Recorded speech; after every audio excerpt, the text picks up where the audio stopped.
The news came out. We learned that the Pittsburgh football team has said, bye-bye, la-la-la-la, hey, goodbye to Matt Canada. Now everyone in Pittsburgh can sing, oh, Canada, go back, get out of here. Not even Canadian, but the team citing offensive inconsistencies, a lack of improvement for the Thanksgiving week whacking of Matt Canada. Oh, it's not fair. How you can't fire somebody a couple days before Thanksgiving? What's wrong with you? I'm fine with it. I'm okay with it. Now, Mike Tomlin cited the pillar of this being a results-based business. He talked about that. He then gave what I think is the money quote. Tomlin emphasizing, he said that he made the move on his own. He did not get counsel from someone named Omar Khan, who's apparently the GM there, and he did not talk to Art Rooney II. Apparently, the owner of the team was unaware that this move was coming down. He said, Tomlin, that leadership is lonely. He said he didn't run from it, and he said it was his decision and his decision alone. Nobody else was involved. So that is what Tomlin is claiming.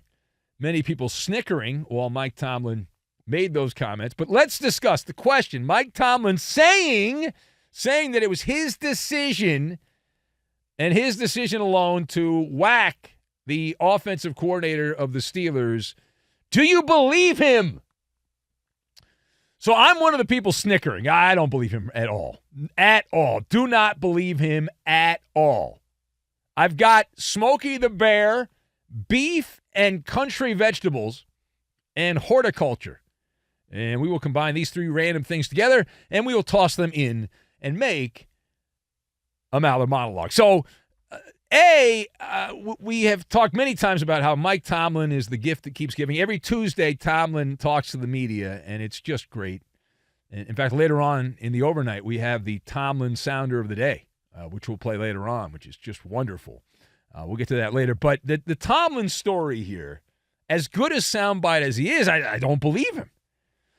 He's wonderful as a soundbite, but no, on this one, it's really a game of semantics, because you could argue ultimately the final decision to pull the trigger was made by Tomlin, but after taking counsel with the players that hate Matt Canada, with the fan base that doesn't like the guy, with people in the organization that think this guy's a dope. Why are you continuing to defend him? What is going on with that?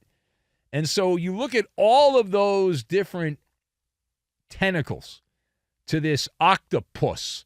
You look at all the tentacles from the octopus, all the arms of the octopus there.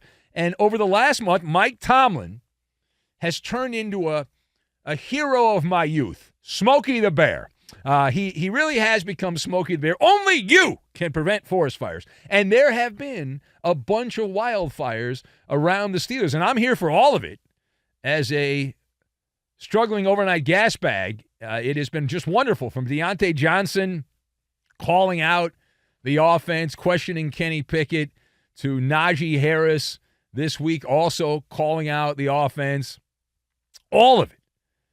But make no mistake, the reason this is like the biggest deal in our little world, our little dopey NFL world, is because this does not happen. This has not happened in my lifetime. It has not happened in your lifetime unless you're pretty old. The last time this happened was 1941. The Steelers franchise had not gotten rid of a head coach or a coordinator since 1941. The black and yellow. Also, you know what they also haven't done in a while? Gotten over 400 yards of offense in a game. They haven't done that. In fact, they never got over 400 yards of offense with Matt Canada. I'd rather have Poutine calling the plays than Matt Canada, because I know I'm getting a solid meal with poutine and the cheese curds and the gravy. I don't know that I'm getting that with Matt Canada. I'm probably not. And the other stat here, 31 of the 45 games where he was the offensive coordinator, the Steelers were outgained. And they're somehow 6-4. They have a negative point differential. They've been outscored by 29 games, the Steelers, this year. They've been outgained in every game this season. And to rephrase this, the Steelers, by just putting anyone else there, are better off at this point. Now, The other part of this, we ask why the timing now? Why does the timing now to get rid of Matt Canada, why does that make sense for the Steelers? Now, I have psychoanalyzed this, and I have a lot of free time. This is all I do. This is a little TV show. This is it. So I get nothing but free time. So the way I look at this, it is a nice distraction for everyone involved with the Pittsburgh football team. This is a can of Chunky's beef and country vegetable soup. And Mike Tomlin is kicking the can down the road. It buys the Steelers more time. I'm going to go deep state conspiracy. Deep state conspiracy. Are you ready? I don't have my tinfoil hat, but just, my metaphorical tinfoil hat I have on. So here's the theory. You buy time because Kenny Pickett is a failure as a quarterback. He's terrible.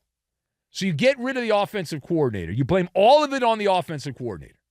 So whatever happens the final stretch of games here between now and the final weekend of the NFL regular season, all of the past, by getting rid of Matt Canada, every avenue on your GPS will lead you to Kenny Pickett coming back next season. And here's why. If he plays well, you obviously bring him back. You say, well, Matt Canada was the problem. This guy's great. Oh, he's a baller. We got rid of the guy that was the problem.